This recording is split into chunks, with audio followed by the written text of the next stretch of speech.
Have you ever wondered how data travels over the internet? The answer lies in the OSI model. The Open Systems Interconnection Model, more commonly known as the OSI model, is a conceptual framework that standardizes the functions of a communication system into 7 distinct categories, or layers. These layers work together to transmit data from one point to another over the internet. Each layer has a specific role to play in this process, and understanding these roles can help us appreciate the complexity and ingenuity of data transmission. Whether it's a simple text message, a high-definition video, or complex web applications, they all rely on the OSI model to reach their destination. It's like the secret language of the internet, working behind the scenes to facilitate our online interactions. So buckle up as we dive into the fascinating world of the OSI model and its 7 layers. The journey begins at the physical layer, the first layer of the OSI model. This layer is the most fundamental, dealing with the physical characteristics of the transmission medium. It's all about the nitty-gritty of getting raw data from one place to another. Imagine it as the train tracks on which your data travels. It doesn't care about the contents of the train or where it's going.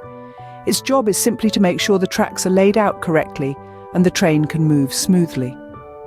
The physical layer handles the conversion of digital bits into electrical, optical, or radio signals appropriate for the medium, whether that be copper wire, fiber optic cable, or airwaves. It's also responsible for defining the procedures and functions that physical devices and interfaces have to perform for transmission to occur. In essence, the physical layer is the unsung hero, setting the stage for the data journey. It lays the foundation, paving the way for the next layer. The second layer in the OSI model is the data link layer. This layer is like the postman of data transmission, ensuring that the messages, or in technical terms, frames, are delivered without any errors. It's not just about delivery, though. The data link layer also manages how devices access the physical medium, whether that's a copper cable or a wireless signal. Think of it like a busy roundabout. The data link layer decides who gets to go first, who waits, and ensures everyone gets to their destination without colliding. It's all about order and precision. It's also responsible for recognizing addresses, so the data gets to the right device. In essence, the data link layer is the unsung hero of data transmission, keeping things orderly, efficient, and error-free. Without it, our data would be like a letter lost in the post. The data link layer ensures that the messages are delivered to the right device. Next up is the network layer, the third layer of the OSI model. This layer plays a pivotal role in the operation of the subnet, a segment of a network that shares a common network address.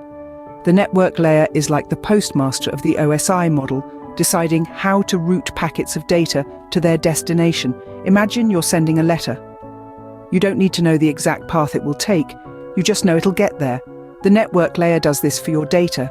It considers network conditions, priority of service, and a host of other factors to determine the most efficient path for data to travel. Whether your data is taking a scenic route or a speedway, the network layer ensures it reaches its destination.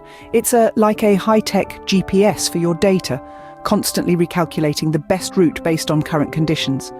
The network layer is the traffic controller of the data journey. The fourth layer of the OSI model is the transport layer. This layer is quite the workhorse, as it has the crucial responsibility of providing transparent transfer of data between end systems. It's like a reliable postman, making sure every piece of data or letter reaches its correct destination without a hitch.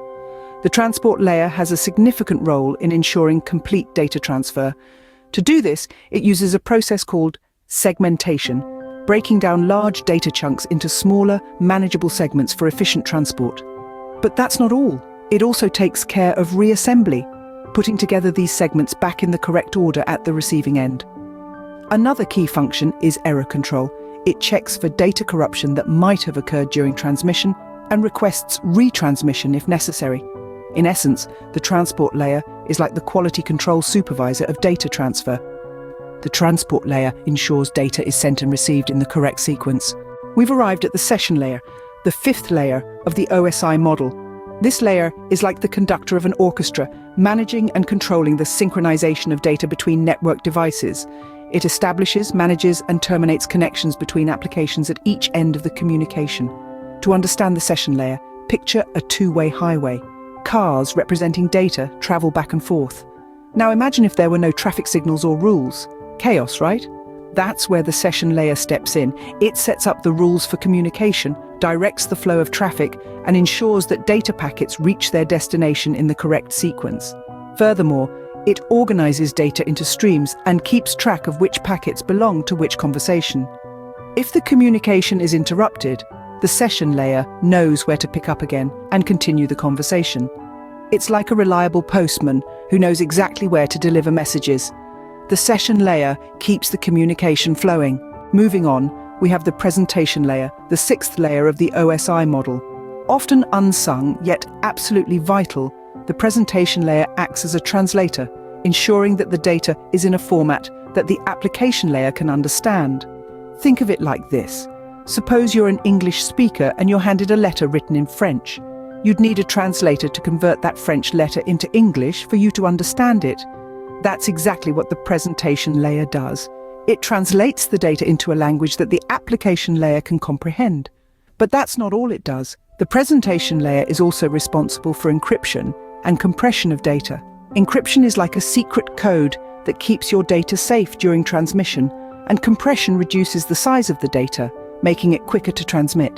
The presentation layer is the translator of the OSI model.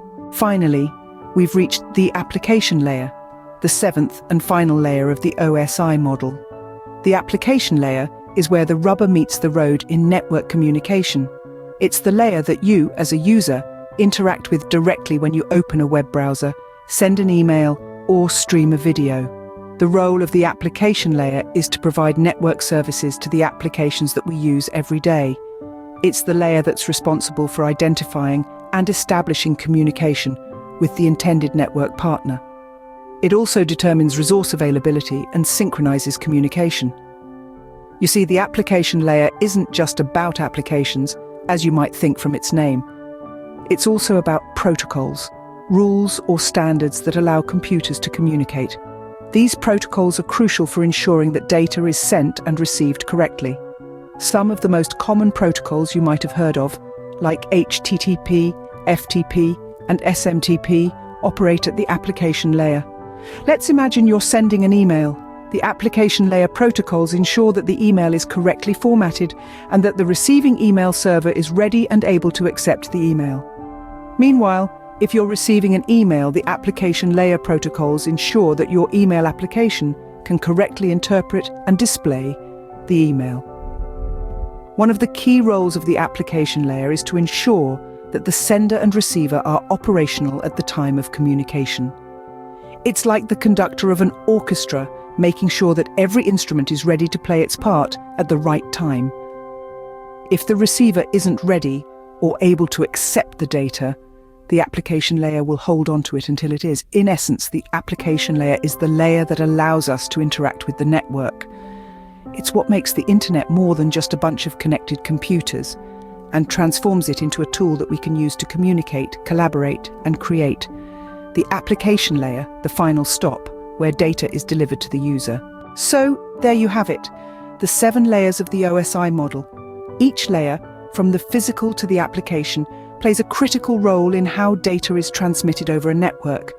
It starts at the physical layer, where the raw data is transmitted and received. Then, it moves up to the data link layer, where it frames the data for error detection. The network layer is responsible for data routing, while the transport layer ensures reliable data delivery. The session layer manages the communication sessions, and the presentation layer formats the data for the application layer. Lastly, the application layer is the only one that directly interacts with the user's data. Understanding each layer's function will not only help troubleshoot network issues, but also aid in the development of network applications.